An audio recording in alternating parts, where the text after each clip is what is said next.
Friends, welcome to Rudra classes. आज हम की पढ़ाई करेंगे। तो धातु और अधातु से आप लोग जनरली लाइफ में जानकारी तो प्राप्त होगा ही, जैसे कि धातु और अधातु में क्या भिन्नता है, इसके बारे में आप लोगों को बहुत अच्छे से जानकारी होगी। तो चलिए, धातु और अधातु क्या होता है। तो धातु और अधातु के बारे में पहले हम जानेंगे कि धातु होता क्या है। वे तत्व जो ऊष्मा और विद्युत का चालन करते हैं। कहने का मतलब है कि वैसा तत्व जिससे होकर करंट पास हो सकता है और ऊष्मा भी पास कर सकता है, तो वो क्या कहलाएगा? ऊष्मा और विद्युत का चालक कहलाएगा। और साथ में धातु वे तत्व होते हैं जो इलेक्ट्रॉन त्याग कर धनायन बनाने की प्रवृत्ति रखते हैं। तो इलेक्ट्रॉन, प्रोटॉन और न्यूट्रॉन तो क्या होता है? किसी परमाणु के 3 कण होते हैं जो पाए जाते हैं हर एक परमाणु में।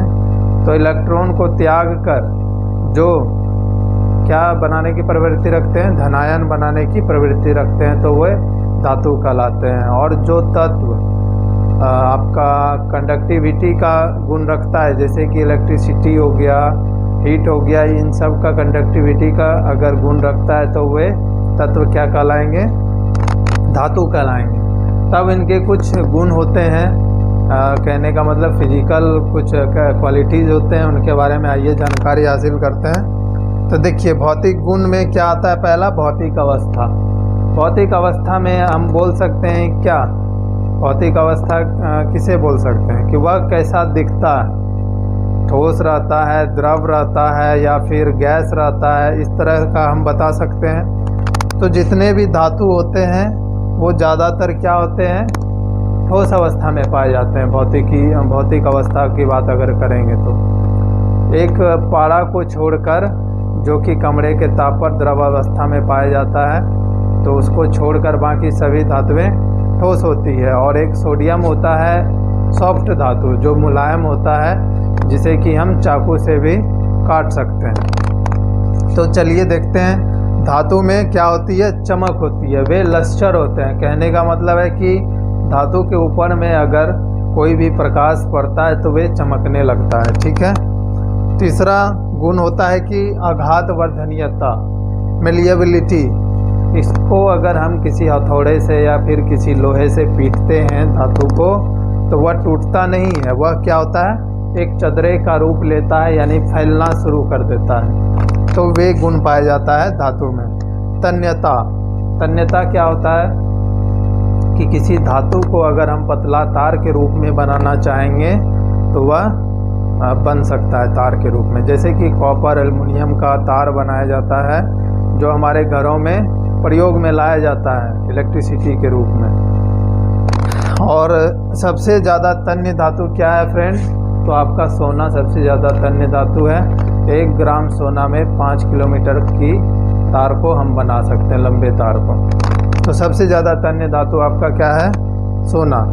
तो चालकता, कंडक्टिविटी, इसमें विद्युत का चालन होता है और ऊष्मा का भी चालन होता है। कठोरता पाया जाता है। किसमें? धातु में कठोरता पाया जाता है। ज़्यादातर धातु जो होता है कठोर ही होता है। और गलनांक तथा क्वथनांक, धातु का जो गलनांक और क्वथनांक होता है बहुत ही उच्च रहता है, क्योंकि यह हार्ड होता है। तो गलनांक कहने का मतलब जिस अंक पर धातु गलना शुरू करता है, तो गलनांक इसका उच्च इसलिए होगा क्योंकि वह बहुत हार्ड होता है। उसके अंदर का जो कण होता है वो बहुत ही ज़्यादा अट्रैक्शन फोर्स के कारण एक दूसरे के साथ जुड़े रहते हैं, जो जल्दी द्रव अवस्था में नहीं आना चाहते हैं। तो वो जो मोलिकुलर फोर्स रहता है, जिसे इंटरमोलिकुलर फोर्स बोलते हैं, उसी के कारण वे कण आपस में जुड़े रहते हैं, जिसे परमाणु बोलते हैं। तो धातु ठोस जो होता है उसी के गुण के कारण होता है। और क्वथनांक क्या होता है कि जब धातु द्रव अवस्था में आने के बाद जब खोलना शुरू कर दे, उबलना शुरू कर दे, तो उस अंक को, जिस ताप पर कोई भी धातु उबलना शुरू कर दे यानी कि खोलना शुरू कर दे, तो उस मतलब तापमान के अंक को क्वथनांक बोलेंगे। जैसे पानी 100 डिग्री सेल्सियस पर क्या होना शुरू होता है? खोलना शुरू कर देता है, तो पानी का क्वथनांक 100 डिग्री सेल्सियस है। और जल का जो गलनांक है, यानी कि गलनांक नहीं बोलेंगे, हम जमनांक बोलेंगे, फ्रीजिंग पॉइंट, वो 0 डिग्री सेल्सियस होता है। तो इस तरह से हम क्वथनांक और गलनांक के बारे में जानकारी हासिल करेंगे। तो धातु जो होता है, धातु का गलनांक तथा क्वथनांक बहुत ही उच्च होता है, बहुत ही हाई होता है, बहुत ही ज़्यादा इसमें हीट देना पड़ता है, तब जाके यह गलता है और उबलना शुरू करता है। तो धातु और अधातु में कैसे हम विभेद उत्पन्न करेंगे, इसके गुण के अनुसार ये जितना भी गुण देख रहे हैं ये सिर्फ और सिर्फ धातु में पाया जाता है, धातु में ये सारा गुण नहीं पाया जाता है। तो कुछ धातु मतलब कि बोल सकते हैं कि अपवाद के रूप में रखते हैं, जैसे आपका पारा हो गया, और अधातु में आपका ब्रोमीन हो गया। तो ब्रोमीन भी क्या रहता है, द्रव अवस्था में पाया जाता है रूम टेम्परेचर पर, कमरे के ताप पर। और आपका एक ग्रेफाइट है जो अधातु होते हुए भी विद्युत का चालन करती है। तो ये सारा चीज़ अपवाद में रखा जाता है। तो चलिए आगे बढ़ते हैं।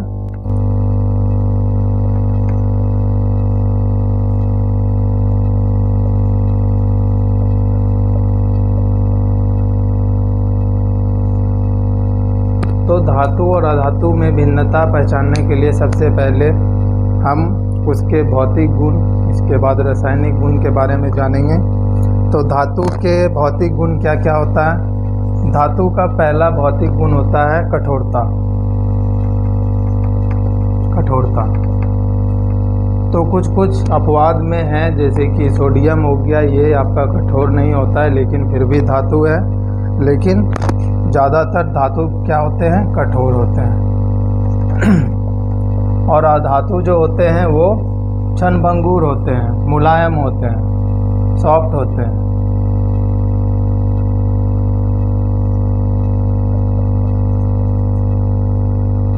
दूसरा पॉइंट क्या आ जाएगा इसमें, यह जो होता है विद्युत का सुचालक होता है।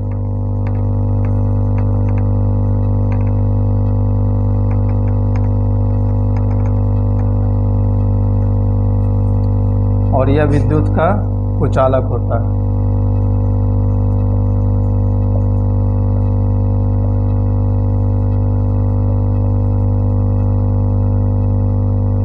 इसमें सिर्फ ग्रेफाइट, नाम सुने होंगे आप लोग, ग्रेफाइट को छोड़कर बाकी सभी अधातु विद्युत का कुचालक होता है। ग्रेफाइट ही एक ऐसा अधातु है जो कि विद्युत का संचालन करती है अपने अंदर से, और वह मतलब कि अपवाद में रखा जाता है। और विद्युत के अंदर में विद्युत का सुचालक होता है। और ये धातु के अंदर में फिर तीसरा पॉइंट है आपका ऊष्मा का सुचालक होता है, ऊष्मा का सुचालक। तो धातु जितने भी होते हैं सभी ऊष्मा का संवहन करते हैं अपने अंदर से। कहने का मतलब है कि कोई भी धातु को अगर हम गर्म करते हैं तो वह गर्म हो जाता है, पिघलता है।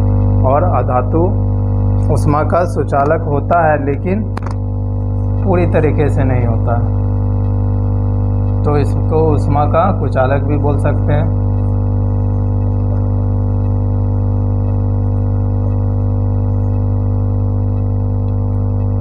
चौथा पॉइंट, धातु आघातवर्धी होता है। कहने का मतलब इस पर अगर किसी हथौड़े से चोट मारते हैं तो यह क्या होता है, फैलता है, टूटता नहीं है।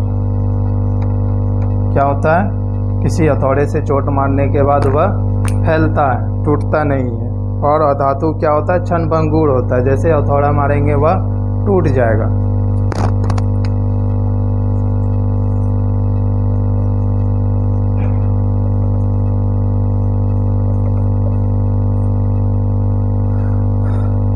पांचवा पॉइंट क्या होता है, धातु आपका चमकीला होता है। कैसा होता है, शाइनिंग होता है, उसका जो सरफेस होता है वह चमकीला होता है, जो सूर्य की रोशनी या किसी प्रकाश में वह चमकना स्टार्ट कर देता है, जबकि अधातु चमकीला नहीं होता, यह भद्दा कलर का होता है। तो ये 5 पॉइंट है जो आपको किसी भी धातु और अधातु को डिस्टिंग्विश करने में आपको बहुत मदद करेगी। आप इसके आधार पर आप किसी धातु और अधातु में विभेद कर सकते। कौन सा धातु ज़्यादा अभिक्रियाशील है, कौन सा धातु कम अभिक्रियाशील है, इसकी जानकारी हासिल कर। तो कुछ धातु और अधातु के नाम है यहाँ पर जो आप लोगों को बहुत ही ज़रूरी होगा पहचानने में। आप उनको देख लीजिए एक बार। सोडियम को Na लिखते हैं, जिसको नेट्रियम पढ़ा जाता है, लैटिन नाम उसका होता है नेट्रियम, ठीक है। मैग्नीशियम को Mg से सूचित किया जाता है, जिंक को Zn से सूचित किया जाता है, और लेड को Pb से, कॉपर को Cu से, आयरन को Fe से, एल्युमिनियम को Al से, सोना को Au से। Au का मतलब होता है ऑडम, जो लैटिन नाम है सोना का। चांदी का Ag होता है और पारा का Hg होता है। तो ये सारा चीज़ आपका धातु के अंदर में है। और अधातु है, जैसे कार्बन हो गया, क्लोरीन तो गैस के रूप में होता है, इसीलिए उसको अधातु के रूप में जानते हैं। सल्फर होता है, आयोडीन होता है, ऑक्सीजन होता है, हाइड्रोजन, नाइट्रोजन, ये सारा आपका अधातु है। तो इन सब के गुणों के बारे में अभी पढ़े हम। अब चलते हैं 1 से 20 तक के धातु जो आप लोगों को बहुत ज़रूरी है, उनके परमाणु संख्या तथा उनके इलेक्ट्रॉनिक विन्यास करेंगे, जिससे कि संयोजकता के बारे में जानेंगे। संयोजकता क्या होता है, संयोजी इलेक्ट्रॉन क्या होता है, कक्षा क्या होता है, उन सब के बारे में जानकारी हासिल करेंगे। तो चलिए आइए, मतलब 20 तत्वों का नाम है। इसमें धातु और अधातु दोनों मिक्स हैं, तो इसके बारे में जानेंगे। किसकी परमाणु संख्या क्या होती है, किसकी संयोजकता क्या होती है, किसके संयोजी इलेक्ट्रॉन के बाहरी मतलब कि किसके इलेक्ट्रॉनिक विन्यास में बाहरी कक्षा में कितने इलेक्ट्रॉन पाए जाते हैं, कौन सा धनात्मक धातु है, कौन सा इलेक्ट्रिक ऋणात्मक धातु है, ये सारा चीज़ जानकारी हासिल करेंगे। तो पहला तत्व कौन सा है, हाइड्रोजन है, दूसरा हीलियम है, तीसरा लिथियम, चौथा बेरिलियम, पांचवा बेरियम और छठा कार्बन, सातवां बेरियम नहीं, बोरोन। पांचवा क्या होता है, बोरोन होता है। पांचवा बोरोन होता है, छठा कार्बन, सातवां नाइट्रोजन, आठवां ऑक्सीजन, नौवां फ्लोरीन, 10वां नियोन, 11वां तत्व जो होता है सोडियम होता है, 12वां मैग्नीशियम, 13वां एल्युमिनियम, 14वां टीन होता है, 15वां फास्फोरस होता है, 16वां सल्फर होता है, 17वां क्लोरीन, 18वां आर्गन, 19वां पोटेशियम, 20वां कैल्शियम। तो ये 20 तत्व के बारे में अभी जानकारी हासिल करेंगे, सभी का इलेक्ट्रॉनिक विन्यास निकालेंगे। तो फ्रेंड्स आइए कैसे इलेक्ट्रॉनिक विन्यास निकालते हैं उसके बारे में जानकारी हासिल करते हैं। सबसे पहले इलेक्ट्रॉन किसी भी धातु के अंदर में क्या होता है, परमाणु होता है, और परमाणु के अंदर में क्या क्या पाया जाता है, प्रोटॉन, न्यूट्रॉन और इलेक्ट्रॉन। ये 3 चीज़ों से मिलकर आपका परमाणु बना है। तो सबसे पहले जानकारी हासिल ये करना है कि प्रोटॉन, न्यूट्रॉन और इलेक्ट्रॉन होता क्या है। तो प्रोटॉन आपका हर एक परमाणु में पाया जाता है, जो क्या होता है, पॉजिटिव होता है, इसका चिन्ह हमेशा प्लस होता है। और ये जो न्यूट्रॉन होता है ये उदासीन होता है, इस पर कोई साइन नहीं रहता है, इस पर कोई चार्ज नहीं रहता है। प्रोटॉन में पॉजिटिव चार्ज होता है और इलेक्ट्रॉन में नेगेटिव चार्ज होता है। तो ये नेगेटिव चार्ज होने के कारण क्या होता है, ये परमाणु के बाहरी कक्षा में मूव करते हैं। कहने का मतलब परमाणु के बीच में, सेंटर में, न्यूक्लियस में, केंद्र में कौन सा रहता है, प्रोटॉन और न्यूट्रॉन पाया जाता है, जबकि इलेक्ट्रॉन आपका बाहर में मूव करते रहता है, यानी कि वह विचरण करते रहता है, हमेशा घूमते रहता है। तो इसीलिए हम क्या करते हैं कि किसी भी परमाणु का, किसी भी तत्व का एक कक्षा नहीं होता है। कहने का मतलब 1 कक्षा, 2 कक्षा, 3 कक्षा, 4 कक्षा, 5 कक्षा, कुछ भी हो सकता है। तो अब कौन से कक्षा में कितने इलेक्ट्रॉन पाए जाएंगे उसी की जानकारी को हासिल करना ही इलेक्ट्रॉनिक विन्यास है। तो आइए स्टार्ट करते हैं बनाना। तो सबसे पहले हम क्या करते हैं, जनरली 20 तक के तत्वों को इलेक्ट्रॉनिक विन्यास बनाने के लिए हमें 4 कक्षे की ज़रूरत होती है, जिसे KLMN कहा जाता है। और किस कक्षा में कितना इलेक्ट्रॉन होगा ज़्यादा से ज़्यादा, कहने का मतलब कि लिमिटेशन होता है हर एक कक्षा का कि हर एक कक्षा में कितना इलेक्ट्रॉन पाया जाएगा, इसका लिमिट होता है। तो वही जानकारी हासिल इससे प्राप्त होगा इलेक्ट्रॉनिक विन्यास से। तो इसका एक सूत्र होता है कि किस कक्षा में कौन सा कितना इलेक्ट्रॉन पाया जाएगा, तो उसका एक फार्मूला होता है 2n²। क्या होता है फ्रेंड्स? 2n²। अब जैसे कि पहला कक्षा है ये कि मेरा क्या है, पहला कक्षा है, तो n के जगह पर क्या रखेंगे, 1 रखेंगे। 1 का स्क्वायर करेंगे तो कितना आ जाएगा फ्रेंड, टोटल 2। तो हम बोल सकते हैं कि पहला कक्षा जो होगा मेरा, अधिकतम इलेक्ट्रॉनों की संख्या इसमें कितना पाया जाएगा, 2 इलेक्ट्रॉन पाया जाएगा। दूसरा कक्षा है तो यहाँ पर रखते हैं n की जगह पर 2, तो क्या आ जाएगा फ्रेंड, 8 आ जाएगा। तो इस तरह से हम बोल सकते हैं कि इसमें ज़्यादा से ज़्यादा कितना इलेक्ट्रॉन पाया जाएगा, 8 इलेक्ट्रॉन पाया जाएगा दूसरे कक्षा में। और तीसरे कक्षा की बात आएगा तो फिर इसमें कितना पाया जाएगा, 3 का स्क्वायर करेंगे तो 9, 9 2 जा 18, यानी कि 18 इलेक्ट्रॉन पाया जाएगा। और चौथे में 32, 4 का स्क्वायर करेंगे और 16 दूना 32, तो मैक्सिमम इलेक्ट्रॉन का संख्या इसमें चौथे कक्षा में 32 पाया जाएगा। लेकिन 20 तक के तत्वों के लिए इसमें एक लिमिटेशन है कि पहला में तो 2 होगा ही, दूसरा में 8 और तीसरा में भी 8 ही रखेंगे, क्योंकि 20 तक के तत्वों में चौथे कक्षा में जाने की ज़रूरत, मतलब कि पूरा फुलफिल करने की ज़रूरत नहीं होती है। तो चलिए आइए देखते हैं इलेक्ट्रॉनिक विन्यास निकालते कैसे हैं।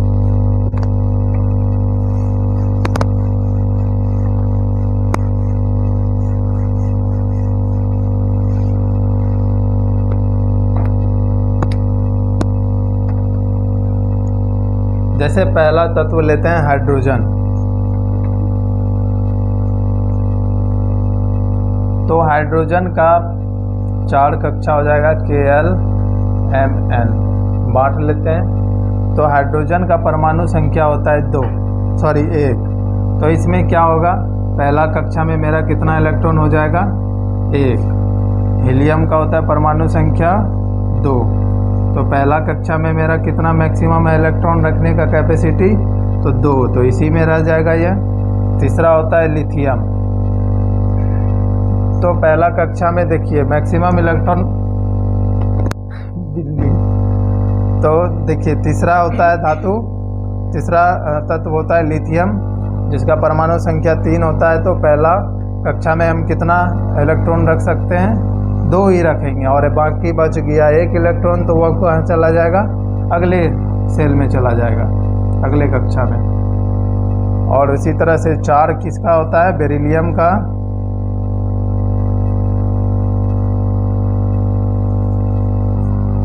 तो ये पहला कक्षा में 2 हो जाएगा, दूसरा कक्षा में भी 2 चला जाएगा।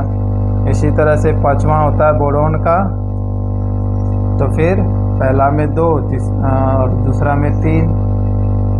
छठा होता है कार्बन का, तो इसको पहला में 2 और दूसरा में 4। सातवां होता है नाइट्रोजन का, तो इसमें पहला में 2 और दूसरा में 5। तो इसमें मैक्सिमम इलेक्ट्रॉन की संख्या कितना रख सकते हैं फ्रेंड, 8 रख सकते हैं। तो 8 के बाद जैसे 9 आएगा तो उसको इसमें नहीं रख के तीसरे में ट्रांसफ़र कर देंगे। तो 8 होता है किसका, ऑक्सीजन का, तो पहला में 2 और दूसरा में 6। 9 होता है फ्लोरीन का, तो पहला में 2 और दूसरा में 7। इस तरह से हम लोग इलेक्ट्रॉनिक विन्यास बना सकते हैं। जैसे 10 आएगा तो 10 किसका होता है फ्रेंड, नियॉन का, Ne का, तो पहला में कितना हो जाएगा, 2 और दूसरा में 8 हो जाएगा। और 11 होता है सोडियम का, तो यहाँ पर चलेंगे सोडियम को लेके, तो पहला में हो जाएगा 2, दूसरा में हो जाएगा 8 और वह फिर तीसरा में चला जाएगा 1। तो देख सकते हैं आप कि पहला में 2 फुलफिल कर रहा है, दूसरा में 8 से ज़्यादा होगा तो तीसरा में चला जाएगा, फिर तीसरा में भी 8 से ज़्यादा होगा तो चौथा में चला जाएगा। तो इसी तरह से इलेक्ट्रॉनिक विन्यास निकाला जाता है। और सबसे बाहरी कक्षा में जो भी इलेक्ट्रॉन होता है वही संयोजी इलेक्ट्रॉन कहलाता है। क्या कहलाता है फ्रेंड? संयोजी इलेक्ट्रॉन, और जिससे हम संयोजकता प्राप्त करते हैं। अब जैसे कि यहाँ पर बाहरी कक्षा में 1 इलेक्ट्रॉन है, तो इसमें कितना है कैपेसिटी रखने का? 8 है। तो इसको 7 इलेक्ट्रॉन और लेना होगा इसको स्थिर होने के लिए। कहने का मतलब कि हर एक धातु और अधातु खुद में क्या रहना चाहता है? स्थिर रहना चाहता है। कैसे रहेगा? जब उसका इलेक्ट्रॉन कंप्लीट रहेगा तभी तो रहेगा। तो जैसे कि ये 1 है बाहरी कक्षा में, तो इसको 8 बनाने के लिए 7 इलेक्ट्रॉन का और ज़रूरी है। तो 7 इलेक्ट्रॉन ये किसी से लेगा। तो ज़्यादा कहने का मतलब जनरली लैंग्वेज में बोल सकते हैं कि कम कर्ज कोई दे सकता है आसानी से, लेकिन ज़्यादा कर्ज देने में हर किसी को हिचकिचाहट होती है। तो ये 7 इलेक्ट्रॉन किससे लेगा? तो कोई देना नहीं चाहेगा। तो इसीलिए यह क्या करेगा? अपना 1 इलेक्ट्रॉन ही दान कर देगा किसी को। तब यह पहला कक्षा में यह 2 फुलफिल करेगा और यह शांत रहेगा। कहने का मतलब मुक्त अवस्था में रहेगा। तो इसी तरह से ये 2 भी है, तो यह भी दान करेगा 2 इलेक्ट्रॉन। तो जो दान करता है इलेक्ट्रॉन वो हमेशा पॉजिटिवली इलेक्ट्रॉनिक रहता है, यानी कि इलेक्ट्रॉनिक पॉजिटिवली रहता है। क्या बोल रहे हैं? हाँ, तो जो क्या रहता है, जो दान करता है वह हमेशा विद्युत धनात्मक होता है। ठीक है, जैसे यह दान कर रहा है तो इसके प्लस में माथा पर प्लस लग जाएगा, यह भी दान कर रहा है तो माथा पे प्लस लग जाएगा। लेकिन जो इलेक्ट्रॉन लेगा, अब जैसे कि बाहरी कक्षा में आप देखेंगे यहाँ पर 7 आ गया। कितना आ गया? इसी तरह एग्जाम्पल में आप जैसे क्लोरीन लेते हैं, तो क्लोरीन का कितना होता है फ्रेंड? 17। एक एग्जाम्पल देख लीजिए, क्लोरीन का होता है 17। तो 2, 8, 10 और लास्ट वाले कक्षा में कितना आ गया? 7। तो यह 7 किसी को दान दे नहीं सकता है। एक दान ले लेगा तो यह भी 8 पूरा कर लेगा, तो यह स्थिर हो जाएगा। कहने का मतलब है कि यह 1 इलेक्ट्रॉन किसी से ले लेगा तो यह इसमें फुलफिल कर लेगा कि 8 इलेक्ट्रॉन इसका कंप्लीट हो गया, तो यह स्थिर हो जाएगा। तो इस तरह से जो दान लेगा, कहने का मतलब जो किसी से इलेक्ट्रॉन लेगा उसके ऊपर में, सिर के ऊपर में निगेटिव लग जाएगा, माइनस साइन। तो इस तरह से हम बोल सकते हैं कि वह विद्युत ऋणात्मक तत्व है। और जो दान देगा उसके सिर पर प्लस का साइन लगेगा, उससे क्या पता चलेगा? वह विद्युत धनात्मक तत्व है। तो बाहरी कक्षा में जितने भी इलेक्ट्रॉन पाए जाते हैं उसे क्या कहा जाता है? संयोजी इलेक्ट्रॉन। और जितना इलेक्ट्रॉन किसी को देंगे या फिर किसी से लेंगे वही उस तत्व का संयोजकता कहलाता है। जैसे कि अब मानिए यहाँ पर 1 इलेक्ट्रॉन है बाहरी कक्षा में, यह क्या करेगा? किसी तत्व को इलेक्ट्रॉन दे देगा, तो इसका संयोजकता कितना हो जाएगा फ्रेंड? +1। कितना हो जाएगा? +1। और यह जैसे कि ये हो गया बेरिलियम का बात करेंगे तो इसका संयोजकता हो जाएगा +2। मतलब कि जो बाहरी कक्षा में है इलेक्ट्रॉन, जो 4 के नीचे है और 4 तक है, जैसे 1, 2, 3, 4, 5, 6, 7 तक लेके चलते हैं। 8 तो फिर नॉर्मल हो जाएगा, न्यूट्रल हो जाएगा। वो इलेक्ट्रॉन ना चाहिए उसको, ना किसी को वह देना चाहेगा, ना लेना चाहेगा किसी से, जिसके बाहरी कक्षा में 8 है। तो जैसे नियोन हो गया, नियोन को हम लोग क्या बोलते हैं? नोबेल गैस के रूप में जाना जाता है। ये नोबेल गैस का मतलब होता है कि यह किसी से कोई लेना देना नहीं रखता है, कोई प्रतिक्रिया नहीं करता है किसी के साथ। क्यों नहीं करता है? क्योंकि इसके बाहरी कक्षा में 8 इलेक्ट्रॉन फुलफिल कर रहा है, इसीलिए। तो जिसके बाहरी कक्षा में ये सारा इलेक्ट्रॉन पाया जाएगा, कहने का मतलब 1, 2, 3, 4, 5, 6, 7, तो ये सारा तत्व जो है किसी से प्रतिक्रिया करने के लिए तत्पर रहता है, यानी कि तैयार रहता है। जैसे कि इसका बाहरी कक्षा में 1 होगा, या किसी को दान दे देगा तो इसका संयोजकता कितना हो जाएगा? +1। और ये 2 दे देगा तो +2 हो जाएगा, 3 दे देगा तो +3 हो जाएगा। लेकिन 4 जैसे आएगा तो यह क्या कर सकता है? किसी को दे भी सकता है और किसी से ले भी सकता है। तो इसका क्या हो जाएगा? +4 और -4 दोनों माना जाता है इसका संयोजकता। और लेकिन जैसे 4 से आगे बढ़ेंगे तो ये क्या होगा, ये किसी से लेगा, किसी को देगा नहीं। ये किसी से क्या करेगा, 3 इलेक्ट्रॉन लेगा तब जाके ये 8 पुड़ेगा। ये क्या करेगा, 2 इलेक्ट्रॉन लेगा तब जाके ये 8 पुड़ेगा, और ये 1 इलेक्ट्रॉन लेगा तब जाके यह 8 पुड़ेगा। तो ये इसका संयोजकता हो जाएगा। तो इसका संयोजकता हो जाएगा -3, इसका संयोजकता हो जाएगा -2, और इसका संयोजकता हो जाएगा -1। तो इस तरह से हम लोग संयोजकता निकाल सकते हैं। तो इलेक्ट्रॉनिक विन्यास बनाने के लिए एक क्लास और लेंगे, उसमें और अच्छे से बताएंगे कि संयोजकता कैसे निकालते हैं, संयोजी इलेक्ट्रॉन की मदद से कैसे निकालते हैं आसानी से। तो देखेंगे अगले क्लास में। ठीक है।